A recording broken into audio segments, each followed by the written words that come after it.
much, Dennis, and welcome everybody. We're so happy to see a nice crowd out for this evening. It's starting to cool off and feel a lot more like fall than it has been. So it's nice though that we don't have rain tonight. So I'm happy about that. So thank you so much for coming out. I don't have too many announcements. There is one that I wanted to mention to you because it is that time of year when Christmas bird counts are something that we all look forward to and want to think about and know about. And so the Eugene Christmas bird count, put it on your calendar, will be Sunday, December 29th. And so that will be, there'll be a notice about that, a reminder in the November newsletter when it's published, and it will be online. You can try to get hooked up with a team, or if you're a team leader, you can get your team together. So we are looking forward to that event. And I really don't have anything else to announce, I don't think, but we're ready to go to Brazil, which I think will be loads of fun. Dennis? Thank you, Maeva. Well, before we go to Brazil, I have to tell you a little bit about what's coming up next month. November 26th, a month from now, we're going to have John Sullivan and his wife, Laura Johnson, did a trip to Bolivia.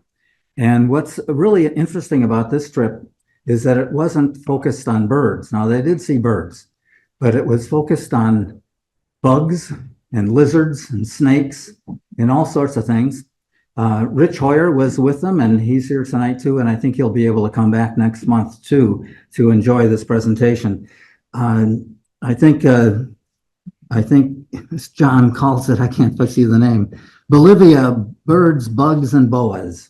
And and John's done several program source before, and you know what a great presenter he is. And he does great photographs and great stories and gives us a lot of great information. So look forward to that 1 month from now. So tonight we have Brazil and a couple of people that you know. This guy right here with this green beard. This is Ram Papish. He has the green beard because he's he plays a weird, I don't know what you're called, but I'm a monster. A monster in The Tempest at the Performing Arts Center in Newport. And if you want to see it, it's still he's going to be on stage Friday, Saturday, and Sunday matinee. I wasn't expecting to get a free plug here. Yeah, I do all kinds of things. And Ram's been here several times, so I'm not going to go into a lot of stuff about him. With Ram this time, we have Roy Lowe. Roy is over here, and Roy he retired now from the. I have things underlined here, but I can't see them in the dark. So that's U.S. Fish and Wildlife. There we go. And Roy has traveled with Ram many of the places that Ram has been. As a matter of fact, when Ram has talked about other places he's been, you always have Roy's face in there someplace. So it's really nice to get them both here tonight to talk about Brazil, and two places in Brazil that are wonderful places I've been. The Pantanal is one, and the second place is the Atlantic Rainforest in southeast Brazil, a place where there are just incredible birds after birds, including my favorite tanager, the brassy-breasted tanager, which you'll get a chance to see. So I'm going to hand it over to, which is it, Ram or Roy? Roy's starting. Okay, Roy's going to start, and then he'll hand it over to Ram. So let's give a nice warm welcome to Roy Lowe. All right, so it's kind of hard to see, but we visited the Atlantic Rainforest in the lower part here. And then we traveled up to visit the Pantanal. So that gives you a view of where we were in South America. And of course, the Amazon basin, the largest river basin in South America. But the one we were in, it starts off with the Cuiabá River and ends up, all these rivers join together and dump down by Buenos Aires. And it's the second largest river in South America. So we flew into Rio and we spent a few days there, and then we went up to Itatiaia National Park, and then down to Jaguar Birding Lodge, over to Intervalley State Park, and then Dos Tucanos Lodge. And you can see the dark green is mostly rainforest and some other types, but most of it's been cleared. So only about 10% of the Atlantic rainforest remains. Some figures say maybe 8%. It's just a biosphere there. It's just incredible. There's 891 species of birds that have been identified there, of which 213 are endemics, and 233 endangered species, of which 147 are endemics. So our first full day in Rio, we were doing a little bit of touristy stuff. We're going up the Sugarloaf Mountain, and it's a two-stage a gondola to get up there. But there's actually forest habitat around the base, and we're halfway up here, and there's forest habitat here. And on the back side of the Sugarloaf up there, there's a little bit of forest habitat. So we were able to do some birding along with sightseeing. And this is a view from the top when the clouds have cleared. And that's Copacabana Beach, the big party spot in Brazil. And luckily we were there during the off season, so there was very few people there. And the dollar goes a long ways in Brazil. I had a room across the street from the beach, and it was like $80 a night with breakfast and so forth. So very reasonable. What beach was it? Copacabana. I mean, on like two beaches there. I don't, Copacabana is the big one. I don't know what the name of the small beach is, but that's where we originated with gondola down there. And most of the famous shots of Brazil show the Redeemer statue up here, but most of the shots are looking over its shoulder down on town, which is really dramatic, but it also helps hide all these railroads that are up on the hillside. I did the best I could to get most of them out, and I didn't Photoshop them. So at the base of the hill, when we were waiting for the tram to start, we were watching monk parakeets bathing in the rain puddles. And if you've been to South America or Central America, or if you attended a number of talks here, you know that there's lots of different colors, sizes, and shapes of tanagers. This is a pretty widespread tanager. This is a Brazilian tanager. This is a flame-crested tanager. These were birds we saw at the base of the hill. And at the very top, in this little patch of forest habitat, is where we saw the curl-crested jay. And this ended up being the only location that we saw this bird at, so that was pretty cool. There was a troop of white tufted marmosets running around on top of the hill. And this is a face only a mother could love.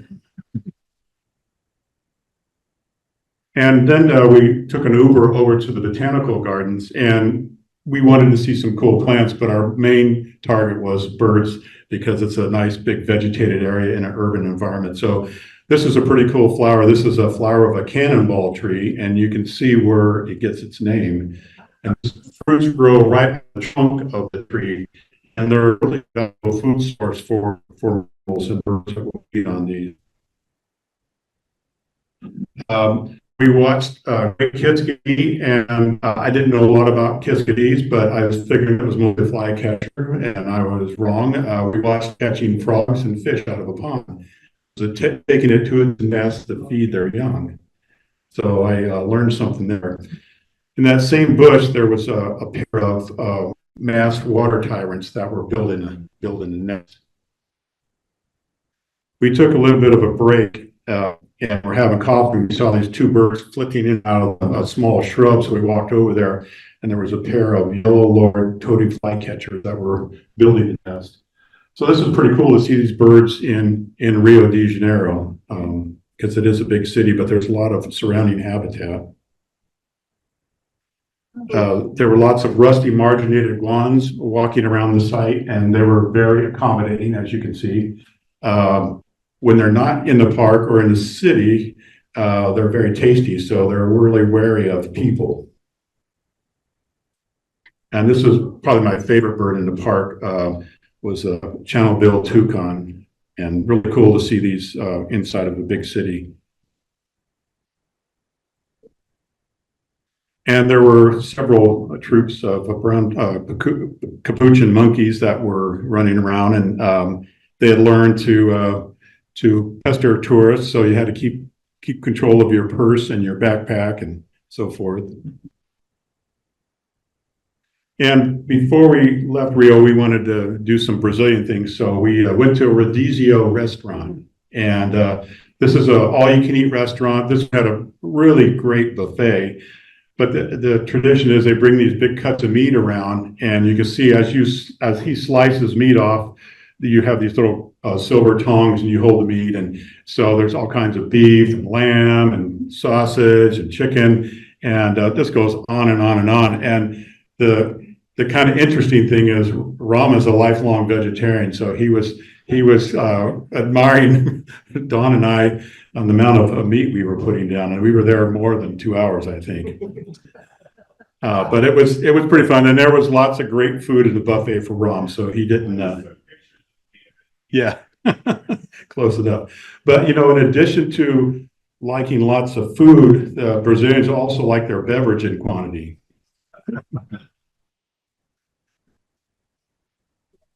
So our guide was coming from Sao Paulo, so he hired a driver to drive us up to Itatiaia National Park, which is about a 4-hour drive, I think. And it started raining. We hit rain, and apparently the rain came about 3 weeks early. But the guides we've talked to down there say the rainy period stuff with climate change, it's all over the board now. But so we encountered more rain than we expected right at this time, but we dealt with it. And there was a lot of these little cabanas. Don and Rome had a room in the main lodge, and I was on the other side of the lodge. And so we kind of hung out while it was raining around the bird feeders. Oh, this is a view out of my room looking out, and those clouds conveniently hide all the rainforest that have been cleared and put into pastures for cattle grazing. Everything you see in front is part of the national park, really intact habitat. So here's one of the endemics. This is a green-headed tanager and a male, very beautiful birds.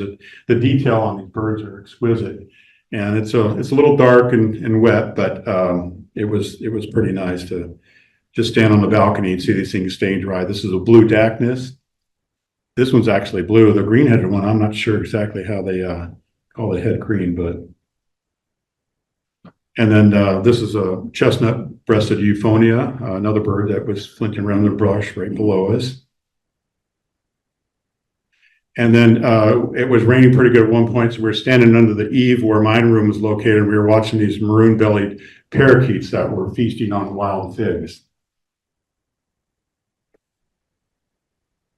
And all the stops we made had lots of hummingbird feeders, and this is the first time I'd seen them feeding hummingbirds with big pails of sugar water instead of hummingbird feeders. So just big pails full of sugar water. This is a Brazilian ruby. And here you can see some of the feeders with sugar water and some with fruit. And Dawn is down in the distance there placing fruit on the banister, trying to get the birds to come up close. I'll see if this video plays. So much colors, really. The problem location was the monkeys would come down and pick up the whole pan of water and drink the sugar water. So they were forever chasing the monkeys away. How much a lot did it? How much were what? A lot is it pay a lot? I can't remember. It was all part of the package. So we were during the off season. There was us and like 2 other people there. So there wasn't very many people there. And another, a toucan that we observed, red-breasted toucan. And when these birds got warmed up, started calling, they were tick-tocking. So they both look one way and call, and look the other way, and they tick-tock back and forth. And here, they're just getting ready to go into that routine. But it echoes across the valley. You can hear them a long distance away. And this is a fawn-breasted tanager. And that furry thing in its mouth is not lichen or moss. It's actually a well-camouflaged caterpillar. Actually, not that well camouflaged because the bird obviously knew what he was getting. And I put this picture in. This is a ruby crowned tanager. Tanagers go, not too exciting, but if you look right in front of the eye, you'll see 2 little black dots, and those are ticks. And I saw a number of songbirds down there with ticks on their face, and I just haven't seen that around here. This is a black goggle tanager that was working low along the ground and in the low plants there, just below our feeders. And this is a really cool tanager. This is a swallow tanager, and it's the only tanager that digs burrows and sandbanks and nests on the ground. that really surprised me when I heard about that. That really seemed like a sparrow. They had a brief appearance. And black-eared fairy was hanging out, letting the rain go by and posing for us. And one morning we went over to a local guide's house, and it was just a small hut. There was no manicured yard. There's some shrubs here and there, but these wild shrubs had these great flowers on it. So this is a frilled coquette that was feeding there. There were lots of hummingbirds buzzing around. When I walked up there, I wasn't expecting much, and it just turned into all kinds of birds. This is a scale-throated hermit, and I think there's something like 18 species of hermits in Brazil, and all different sizes. Many of them have these long tails. And this is a black Jacobin. It's a fairly large hummingbird with a little bit slower wing beat, and you see lots of white when it's flying on those tail feathers and the flank. So it's really easy to pick this bird out when there's all kinds of hummingbirds buzzing around. This is a smaller hummingbird, a sapphire spangled hummingbird. And those flowers turn to these little fruits. So a lot of birds were concentrating on eating these little fruits. And this is a rufous-headed tanager. And a rain shower had gone through, and this bird kind of got soaked. It's a gilt-edged tanager, really beautiful bird. It's kind of wet and it doesn't show up so bright here, but another one of those really knockout tanagers. So one day we went up high in the park, as high as the mountains of the park, and it actually gets quite cold here. They get freezing temperatures. They actually get some snow at times. It was cool while we were there, not cold, but we went up there to look for a couple of specialized birds, and one of them that we got to see was a green-crowned clovercrest. And this bird is distributed in about 5 different states in Brazil. So it's not just a rainforest bird, but it's very limited distribution. And then another really cool bird that our guide called in with the tape, it's a mouse-colored tapaculo. And this is another endemic. And not only is it endemic to the rainforest, but it's only found in association with bamboo in the rainforest. So if he hadn't played a tape, we would have never had an opportunity to see this bird. And this is another endemic, this white-collared foliage gleaner. And this is all it did while we were there. So it wasn't too exciting, but and this was a knockout, one of the best of the tanagers, the brassy-breasted tanager. You look at those aqua around the eyes, across the head, and all these different colors. When you see them in person, you're going, no way, this just can't be.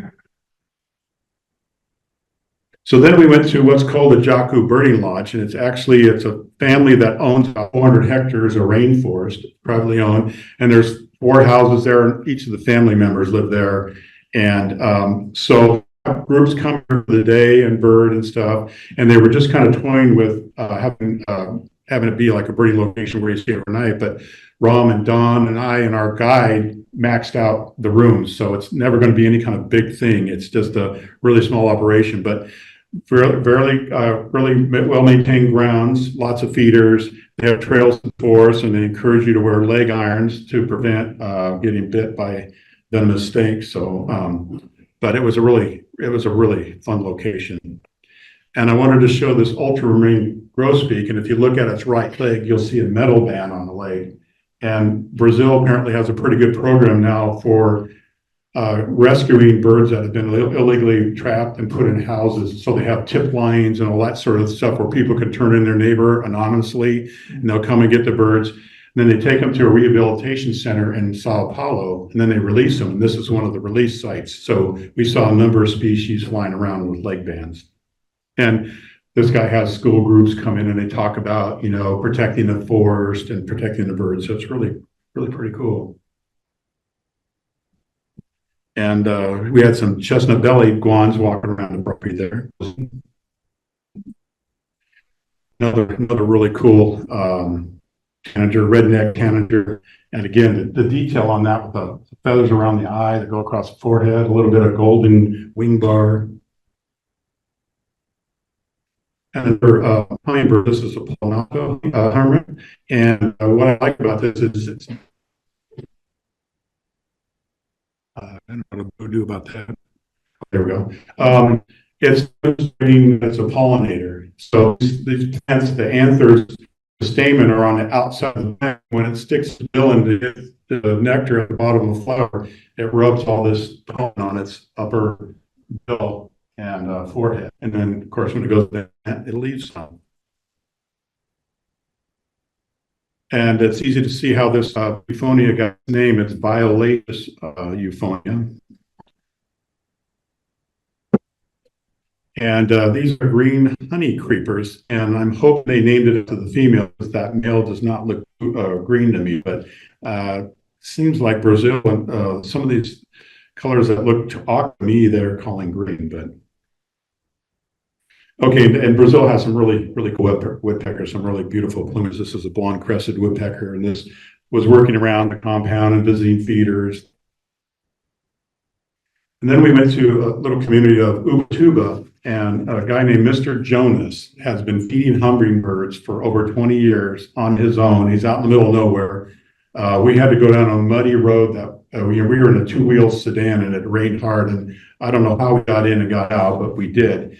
And so he's built all these hummingbird feeders out of pop bottles. They're all homemade, and he has all kinds of them hanging up. And so it's really fascinating to go there. He's had 22 species of hummingbirds that he's identified there, but it's not just the species. There's just enormous numbers of hummingbirds flying all around. And there are 3 different species in this photo. Up close, you can see a saw-billed hermit and a violet-capped wood nymph. And here there's 6 or 7 birds arguing over this one feeder. And so you see he's got all his feeders lined up on the eave. And unfortunately, again, this day it was raining, so that kind of impinged on our photography and made us stand under cover quite a bit. And then there's another row going down behind where I took the photo, and then some scattered around the yard. And just to show you the activity.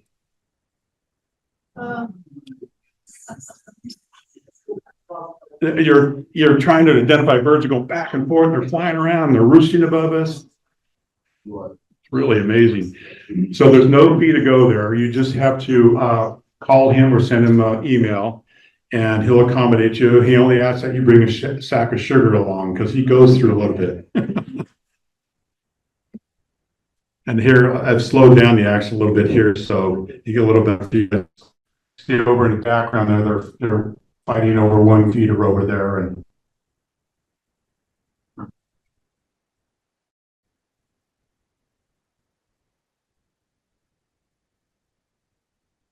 his first name is Jonas, but he goes by Mr. Jonas. So if you Google Mr. Jonas hummingbirds, it'll come up, and you can watch these videos on YouTube. Okay, you can see it's raining, but some of those species we observe there: white-chinned sapphire. This is a festive croquet, and there was a bird flying around that he and our guide had identified was a cross between a festive and a frilled croquet. So it was a hybrid between the two croquets. And a close-up of the violet-capped wood nymph. Just, hummingbirds had such great iridescence. And he went to bring out some bananas, and the birds just zoomed to that spot. And as he was putting those half bananas down, they were already landing while his hand was there. Just all kinds of birds were just really spectacular. They spent a lot of time there. They know him well. And when he walks out with yellow things in his hand, they get really excited. So we're on our way again, and I thought I would show you how some of the rainforest has been displaced. All the trees you see in the foreground and background are eucalyptus trees. And where there's not eucalyptus trees, there's hybrid pines from North America. And so massive areas have been basically converted to just biological sinks. And if you thought the log trucks were big in Oregon, they're really big in Brazil.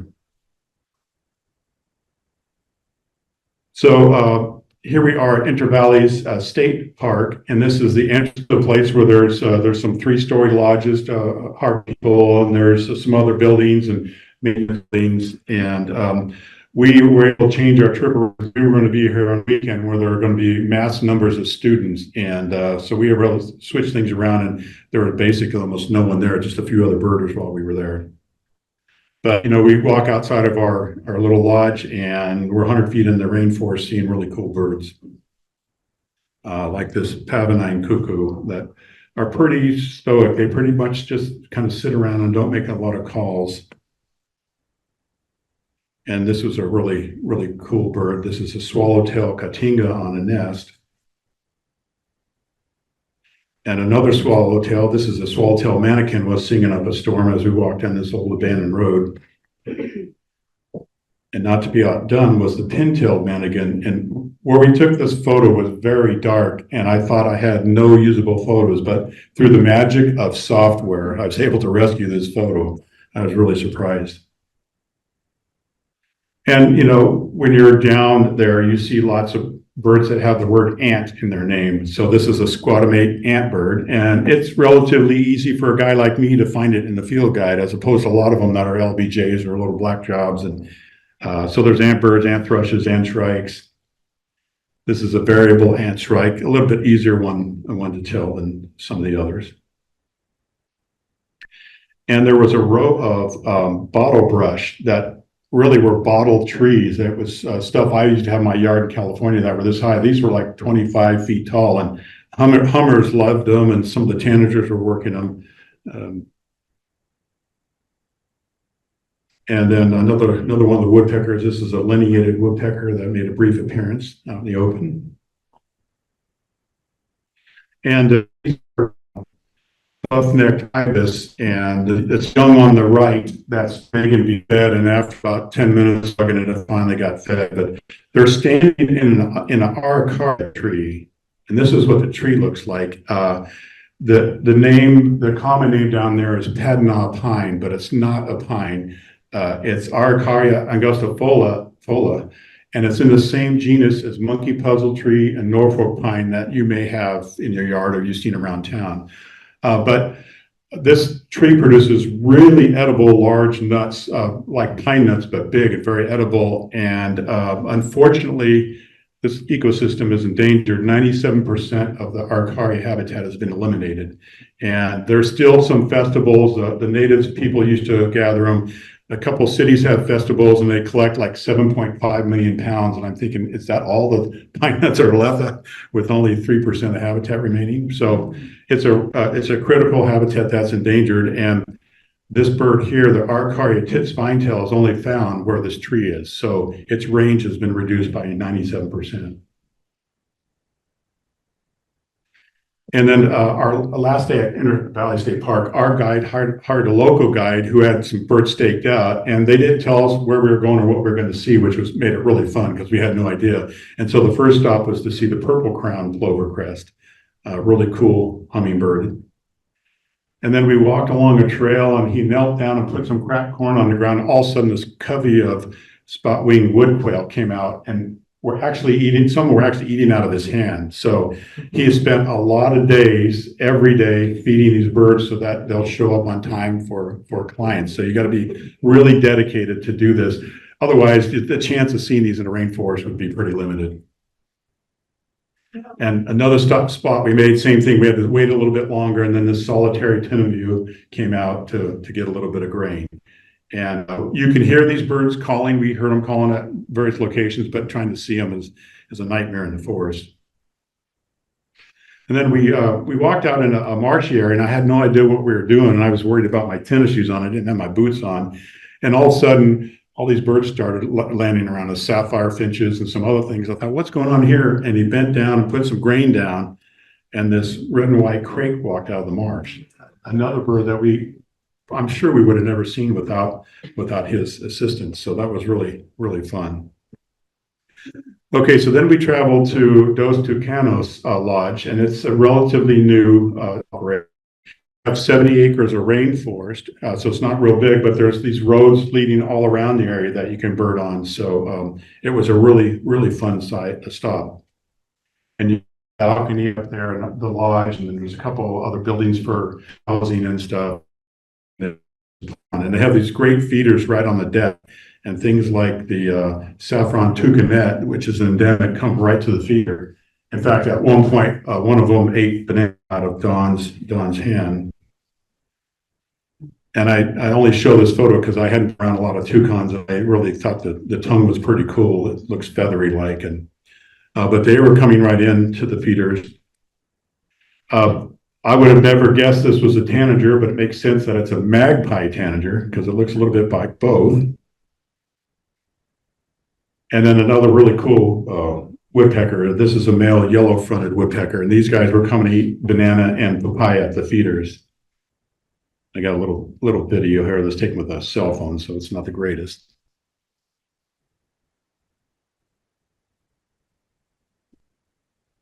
That's a female already down there.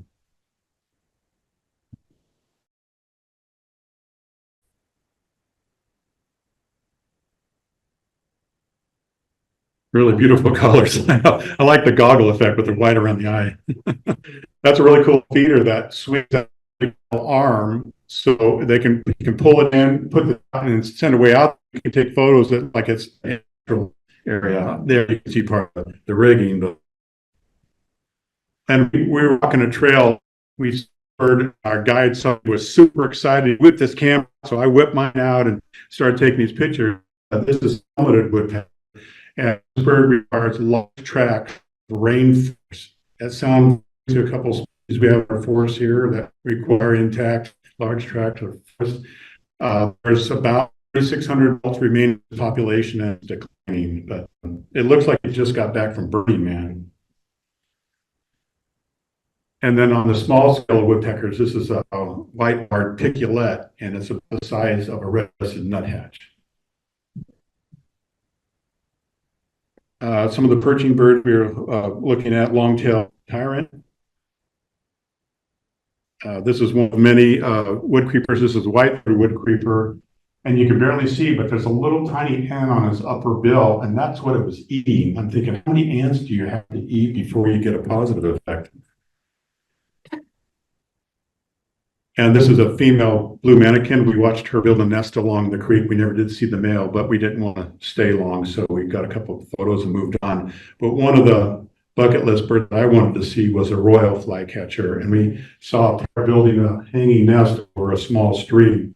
And if you're familiar with this bird, it has these orange feathers that are black tipped. You can just see a couple on its head. And not only can they extend them, but they can turn them broadside, looks like a fan. So we saw little flashes, but they were just busy building their nests. They weren't doing much display, but it's great to see them.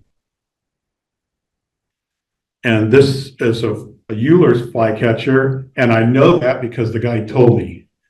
There's a lot of flycatchers that look pretty similar that I would not have a clue. In fact, when I got home, I had some photos of some birds that I didn't know what they were, so I put them on iNaturalist, and people said, well, they're either a tyrant or a lania, or even the experts couldn't tell without being there, seeing a bird moving and hear it and that sort of thing. So, anyway, without a guide, you would be lost on seeing a lot of these birds and identifying them.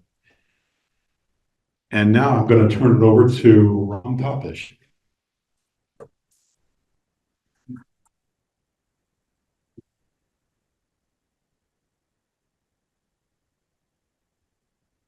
Well, thank you, Roy, for covering the Atlantic rainforest. I'm going to go ahead and jump in and cover the Pantanal, but also an area north of the Pantanal that we visited. So that's the flight from Sao Paulo to Cuiabá, which is kind of the hub for visitors to that area. Pretty much everyone who goes to the Pantanal flies there. But first, we got to say goodbye to my wife, Dawn, who was with us in the Atlantic rainforest, but didn't make the Pantanal trip. But it looks like she's having a good time here. Look at this. She's got all these plain parakeets lined up for her. She's doing circus tricks and all sorts of stuff here.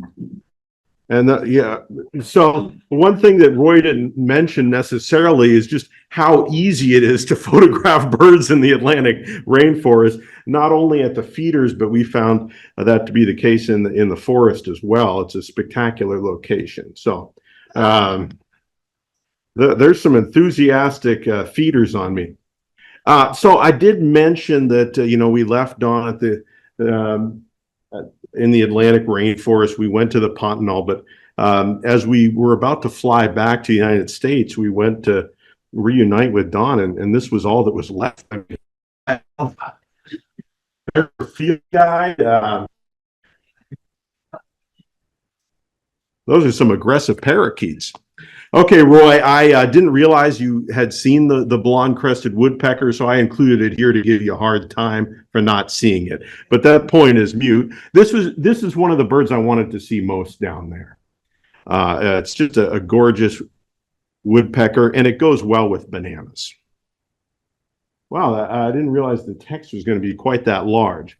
Okay, so here's the route that we took out of Cuyaba. First, we went north to I think it's pronounced Lagoa de Araras. Araras is the term for macaws in Portuguese. So we went up and explored that region. Boy, I'm not sure why that text is so huge. That shouldn't be like that. But this was a really interesting spot. We stayed near here for a few days, and this was a lake that had quite a few parrots and macaws nesting basically in it in dead and dying palm trees. So here we see the yellow and blue macaw, and those two that are coming up are actually chicks, fully grown chicks coming up out of their cavity. I think this is also called blue and gold macaw, but in the pet trade, it's called blue and yellow macaw. So these are actually a couple fully grown chicks here, and you can tell that they're fledglings by the looser texture of the feathers on them. So they're just playing around in a palm tree, learning to fly. A couple of adults here. So another species nesting in this lake is the red-bellied dove. It's red on the belly, really stands out as that yellow skin on the face. Isn't that wonderful? And here they are. Here's out of their nest cavity, and we were able to capture sunset here with this going down. Interestingly, this location and other places we visited, Cuyaba, were quite popular with Brazilian people. So these are, local people from other parts of Brazil, just not necessarily birds, but just interested in seeing the macaws. And here, groups of people hanging out in the evening on the boardwalk out into that lake. So that was fun to see. And we see these macaws just in cattle fields, as you see here. I don't know if you can really make it out in this picture, but the white skin around the face turns red when they're excited, and the one particularly in back there has some pink flush on the face there. This was a national park just north of Cuyaba. Remember what this was called, Roy? Rich Hoyer, give it to me. The spot or The spot. spot Cidade de Pedra? I'll take the park too. Chapada do Guimarães. Yeah. And he guides this trip, so I knew I'd tap into him at some point here. And so this park also features this waterfall, which I'm sure Rich knows the name of. I'm waiting. So this is another place a lot of Brazilians visited to see the waterfall, and to a lesser extent to see the macaws that frequent the area. So these are red and green macaws flying by, I believe. Spectacular to see them below you in this large basin underneath the waterfall. So both of these locations, the lake and this waterfall, we were with like a small guided trip, and we had other people in the group had other interests, and I just kept wanting to go back to these two places over and over and over. I couldn't get enough of them. The lake and the waterfall were both spectacular.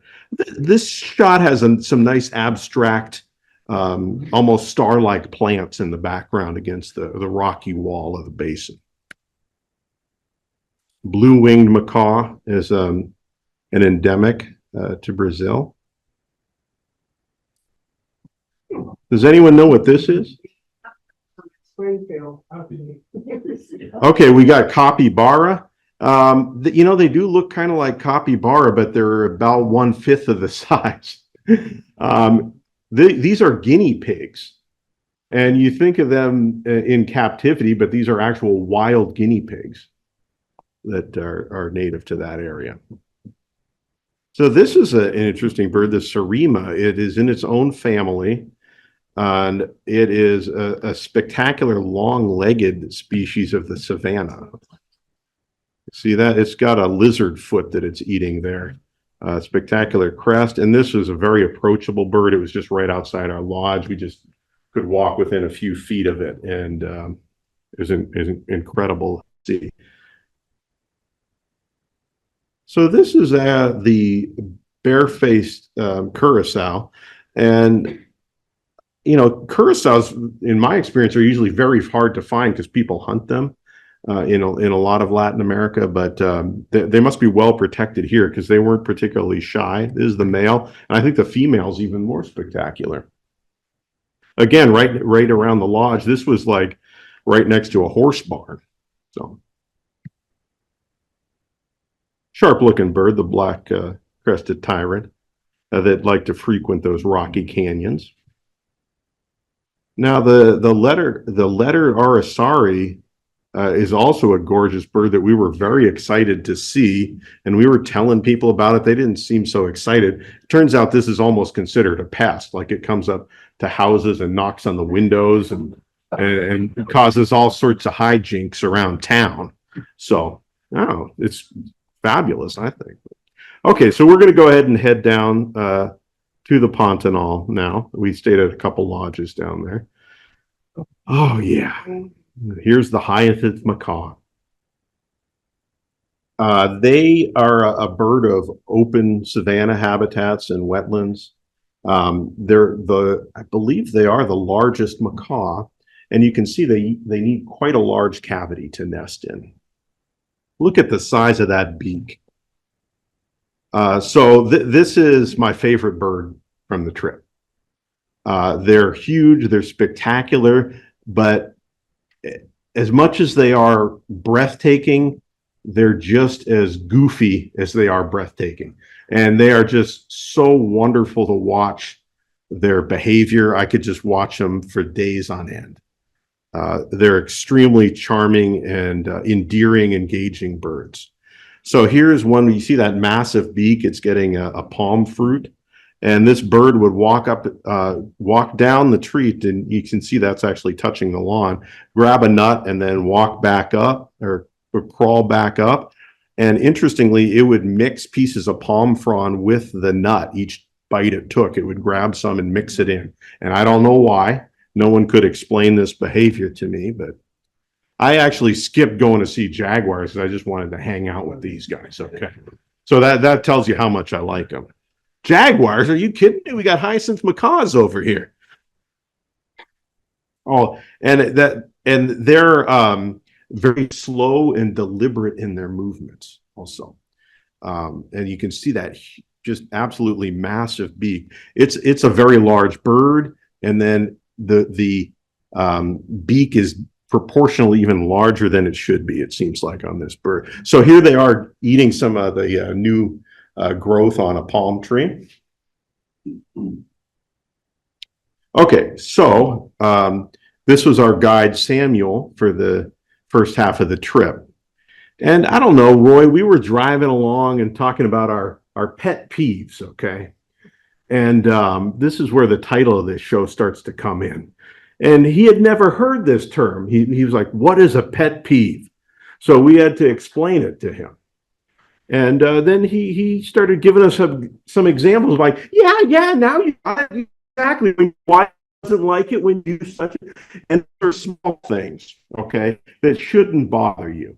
So one of the ideas I wanted to include in this program is, no matter how great things are, I mean, I would say the Atlantic rainforest is my favorite rainforest I've ever been in. It is just so wonderful. The feeders, the birds on the trail, it has the most birds. And so what I'm getting at is that's a paradise. And so is the Pantanal. But no matter how great things are, I always can find things to complain about. So I will share some of that with you tonight. So, pet peeve number 1. All birds should be your favorite. Okay, I like to talk about my favorite birds. I have a list of 10 that I carefully curate and change over the years. But I've had quite a few people act like I'm doing something wrong. All birds should be your favorite. Give me a break. Here's that Euler's flycatcher again. What are we doing here? This is not the equal to this. Look at these fabulous birds. I mentioned how goofy they are. Here they're hanging upside down. Look at that face. That's it. Oh, I love these birds. Oh, look at that. Come on. The little cuddle with the cheeks here. I'm just like melting watching these guys. And then you got the mule. Oh, hey, Roy, the Euler's flycatcher just moved its head to half a centimeter. You got to check this out. It's fabulous. I love this bird just as much as the macaws. Okay, I think I made my point there. So my wife and I are particularly fond of parrots overall, so I have a sequence of parrots to share with you. This is the monk parakeet, and this is quite interesting. In the Pantanal, we saw several places where they had built these large colonial nesting structures. Do you see the bird in that picture? It's tiny. These things are huge. They take up the whole tree, and there's hundreds of birds nesting in these. And then on the edge of that large next complex, you have a gathering of those monk parakeets. Little cuties called a peach-fronted parakeet. And this is the blue-fronted Amazon. We, for years, had a blue-fronted Amazon in our house, so it's very special to see them in the wild and just see how similar they are in the wild to in captivity. For example, they tore all the windowsills off of our house. And so it was interesting to see them in the wild tearing up trees. We're like, well, that's just like in our house. They tear up anything that's made out of wood. There's a nice view of a blue-fronted. The white-cheeked parakeets were very common on the grounds of the lodges that we stayed in. Very vocal. It was the constant sound of the area where these parakeets. Very gregarious. Here's the yellow chevron parakeet enjoying some palm fruits. And here, this was a big mango tree that was just full of this species of parakeet. Okay, pet peeve number 2, yellow chevroned parakeet. That's a decent name, but let's explore this. And actually, Roy touched on this a little bit. The green-headed tanager. Every time I looked at it, I said that head is blue. Everything else on the bird is green, but not the head. So how did you choose to call it green-headed? I just don't understand it. Green-backed trogon. The back is blue. Every other trogon has a green back except the green back. This is definitely a pet peeve. Okay. Am I too loud back there? Okay.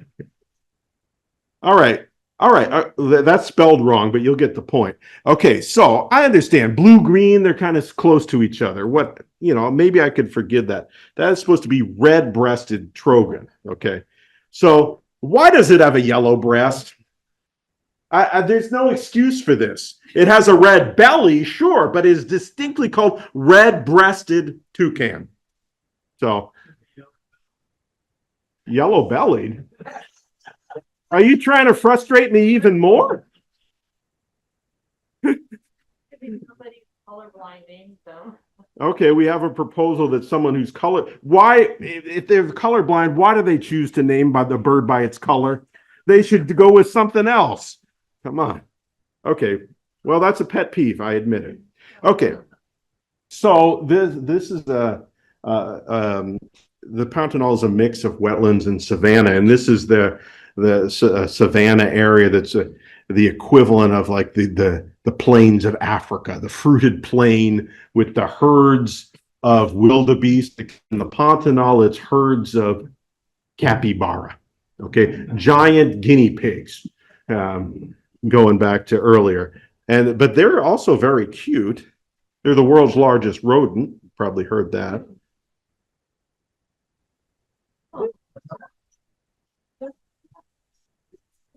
This one doesn't like the birds' names either. It's just really unhappy about it. All the There's a howler monkey. And now, you know, in traveling to various countries, Central South America, I've always wanted to see a tapir. And we saw them on several occasions on this trip, which was wonderful. They weren't that hard to find. This one sort of hung out for days, and we were able to see it several times. I think it was injured by a jaguar, so it was kind of just hanging out in the river, nursing its wounds. And the giant anteater is another big draw, and they have to go out. Whoops, not sure what that advanced, but you know, they go and they feed in these termite mounds. So you go out at night and cruise around where there's termite mounds and try to find them with a spotlight. A very strange looking creature. And here's the giant otter. Look at those hands on that. Isn't that amazing? World's largest otter. Look at that thing. Look at that flat tail on there. I think it's bigger than a big cat. Okay, so this is a wildcat, sure. Yeah. Yeah. So there are 10 million caiman in the Pantanal, which is quite an alarming number. Look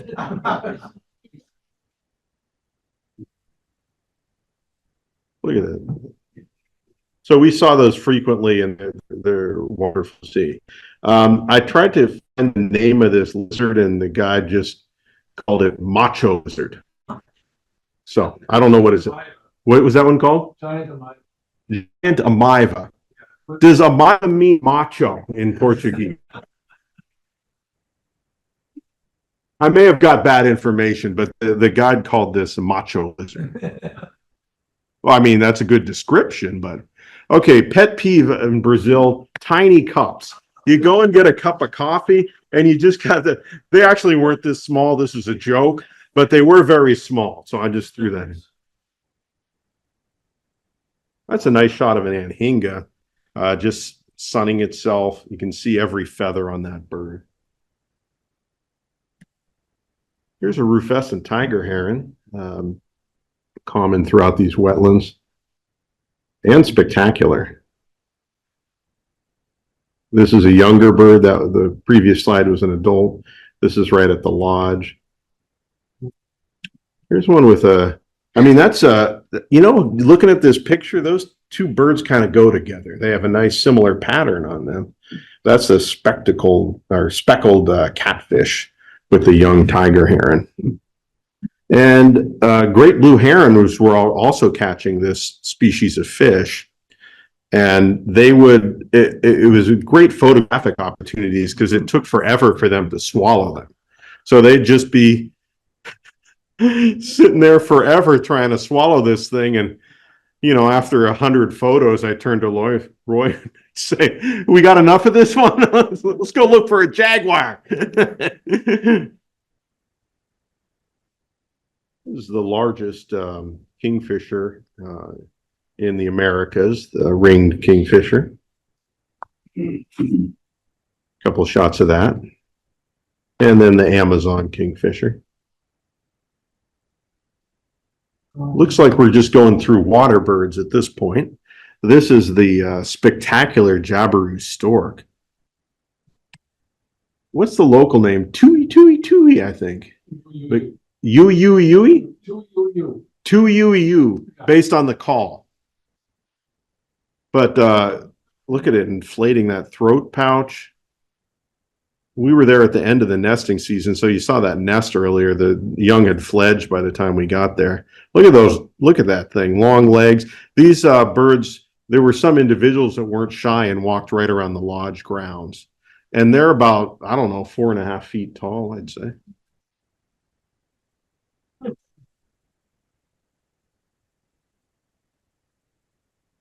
Spectacular species. Okay, we're finishing up with our little water bird segment here. We have a couple shorebirds.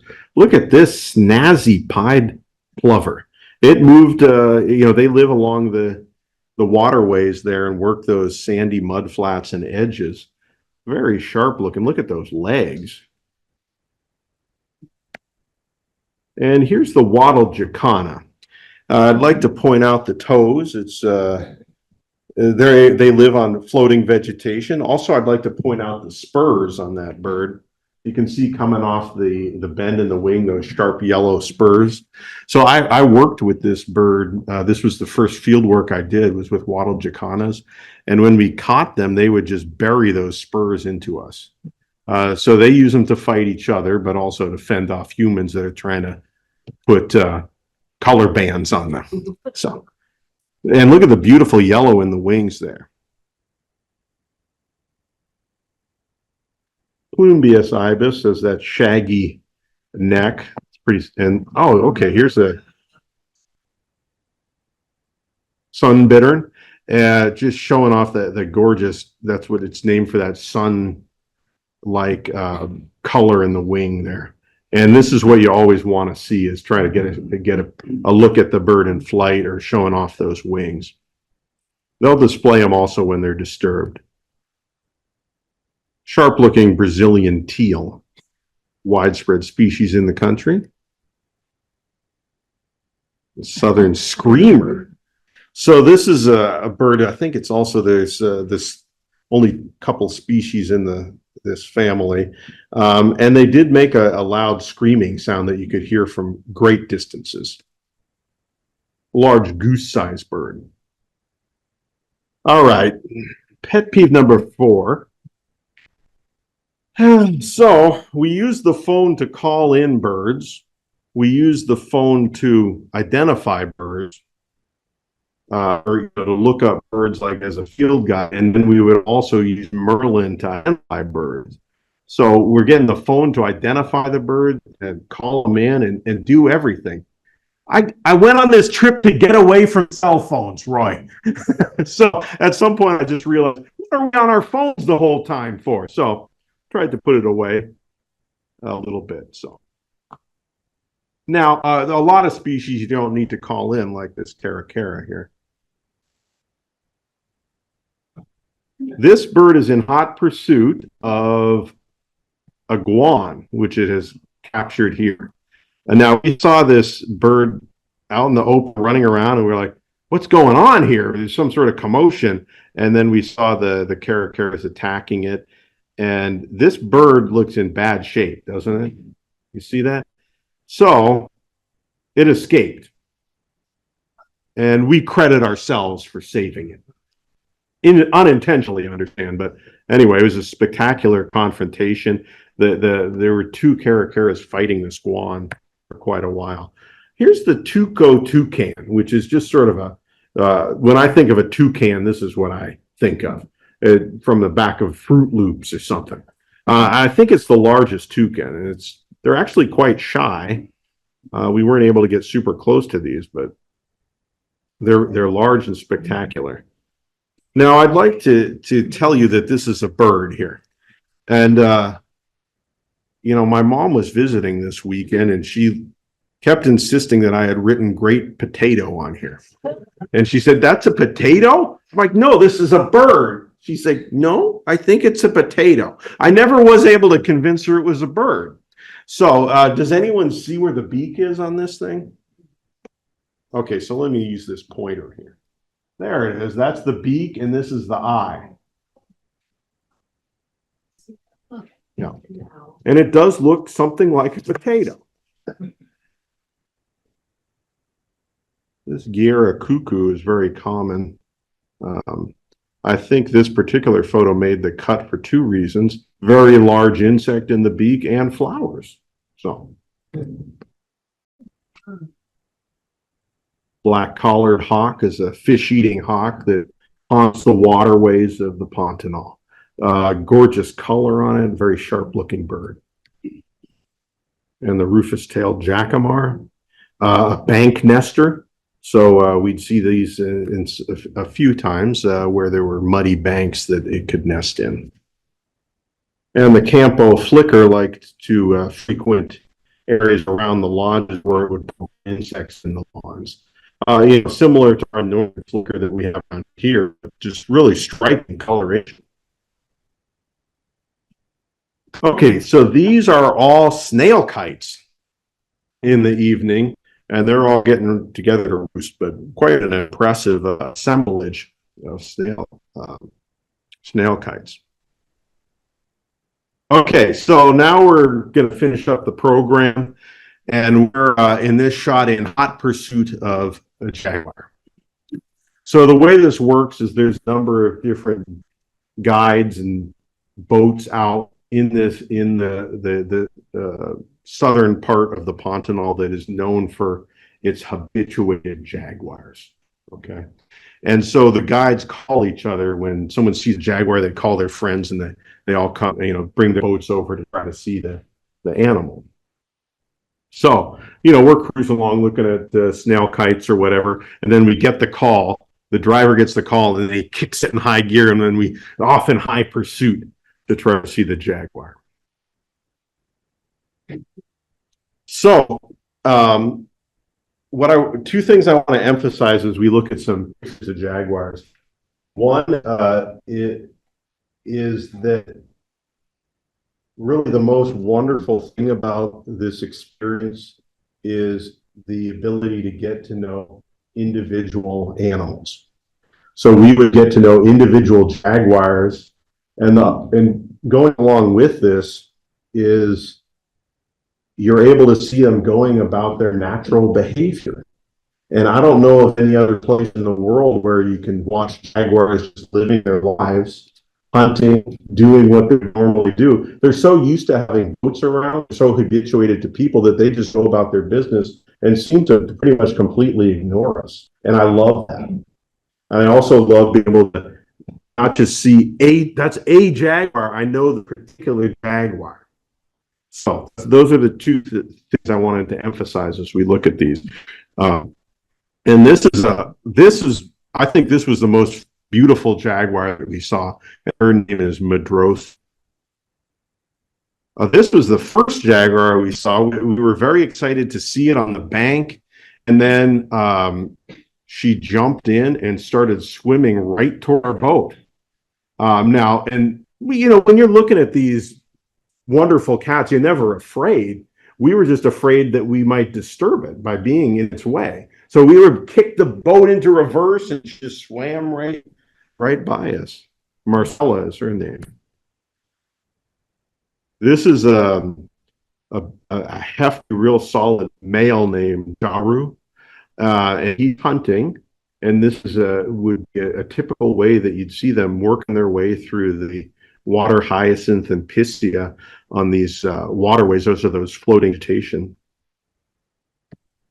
And these cats are just like tanks. They can just charge through vegetation that we would struggle and never be able to get through. This is like thick, and they're just barreling through this stuff, moving along the water's edge. This is individuals in stalking mode right here. And like I said, they're just going about their day. This is Jaju, a female, actually the sister of Madrosa that we saw earlier. Okay, that's Marcella. She's got a narrower face, and she tends to stay up on the tree branches and the higher banks when we saw her anyway. And here she is lounging. And so you're not just getting glimpses, you can park your boat and spend time with the cats. And when they're hunting, you can just kind of cruise along as they're making their way along the river and see what they're up to. So this is a graphic that Roy put together. Down at the bottom, that's where our hotel was.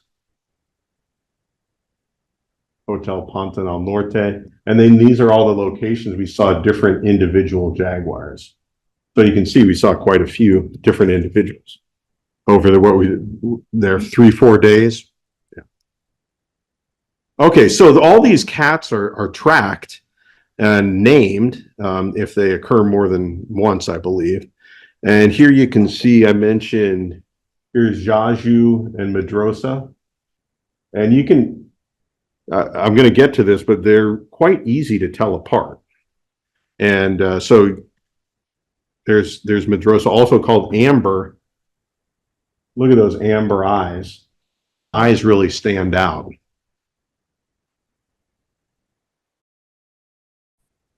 There she is again.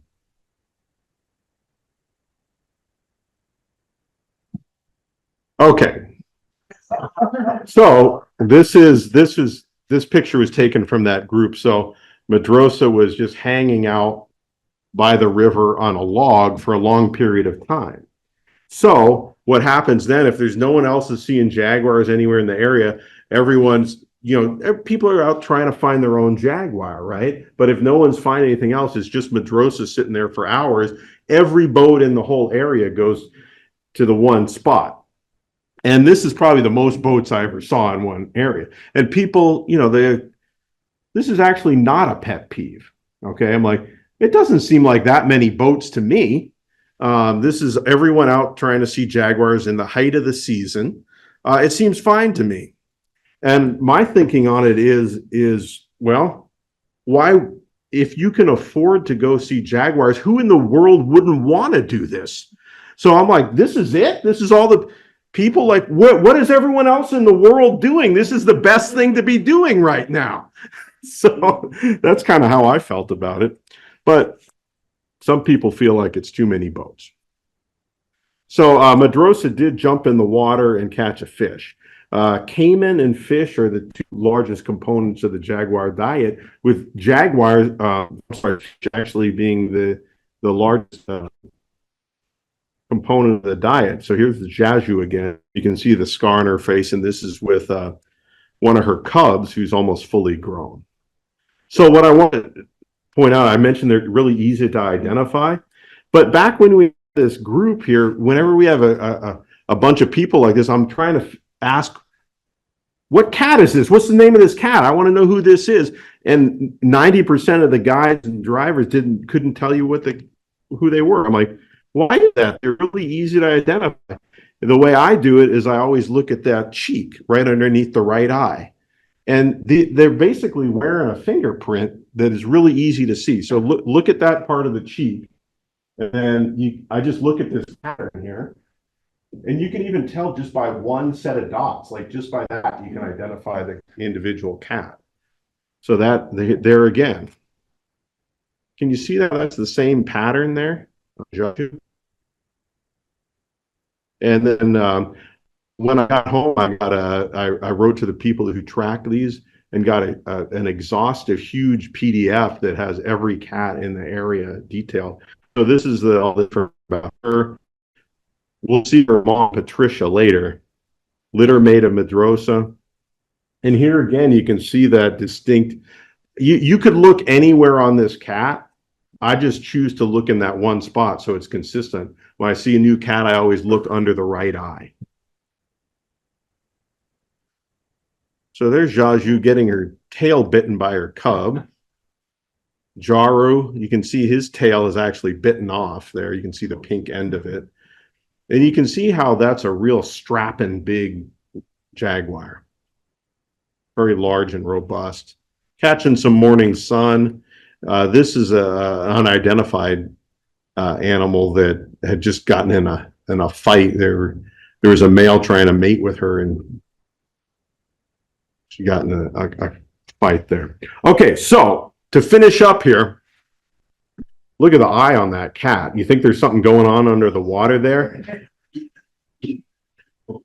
This is Patricia, and she just jumped on this caiman. So they either bite the neck or the back of the nape of the neck, okay, either side. So I grew up watching Mutual of Omaha's Wild Kingdom, okay? Many of you probably saw that show. And one episode featured this confrontation between a jaguar and a caiman. And I always wanted to see it for, whatever it was, 30 years or more. So I finally was able to see this amazing encounter. And you can see the size of that caiman is quite large. The struggle went on for, how long do you think, Roy? 10 minutes? Yeah. Look at this. So just an amazing experience to see this. And in the end, here's Patricia dragging that caiman up the bank.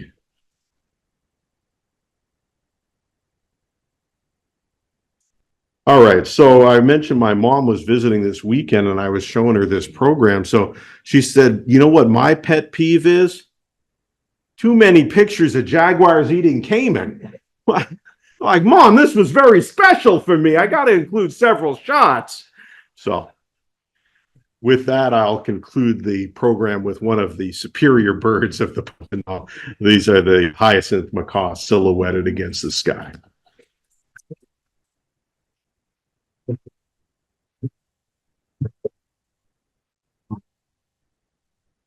Thank you, Ram. That was great. We have maybe turn the lights on and we can have some time for some questions. Ellen, yes. I'm just wondering, what time of year you were there? What time of year were you there? All right, so we were there in October.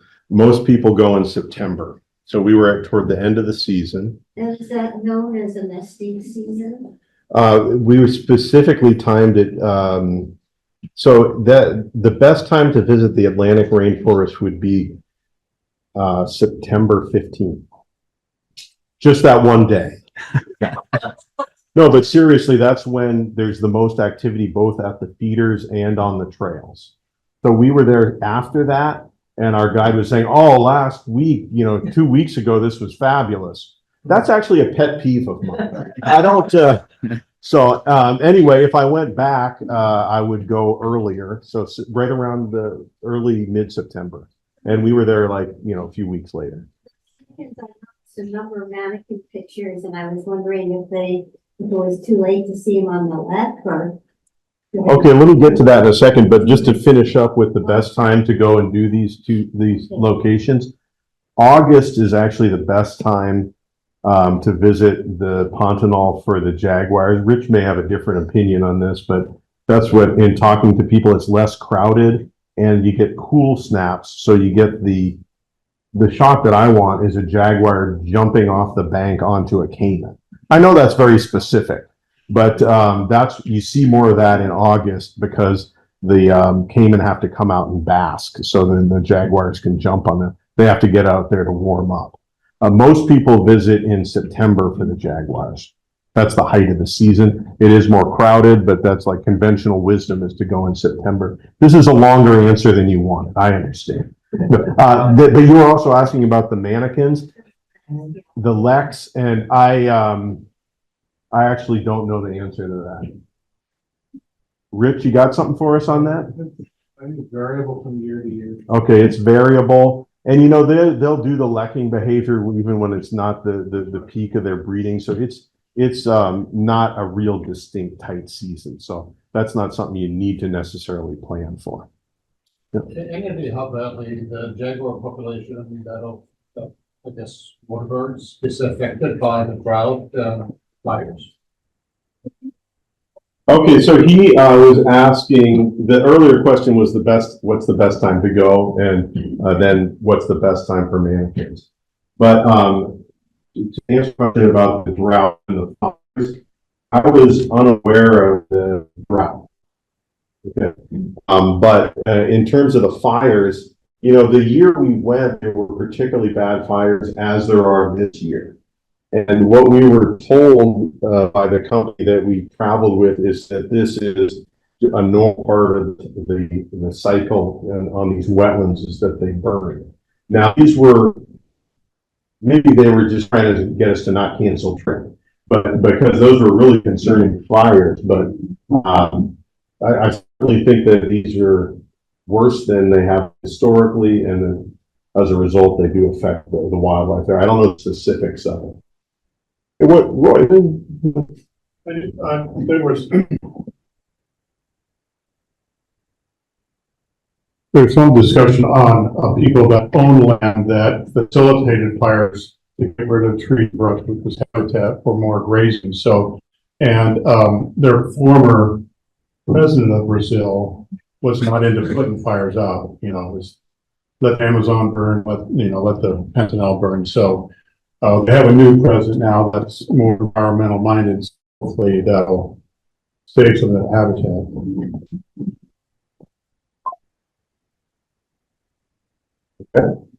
So I imagine other places, when you have such fragmented species habitats, million scientists and ecologists are really aware of inbreeding and other problems with species because so much habitat is destroyed. Okay, so the question was, is there an issue with inbreeding because of the extent of the habitat destruction? I would think not in the Pantanal, and I don't think in the Atlantic rainforest either. I don't, that's not something that ever came up, and or it's not something that I'm aware of.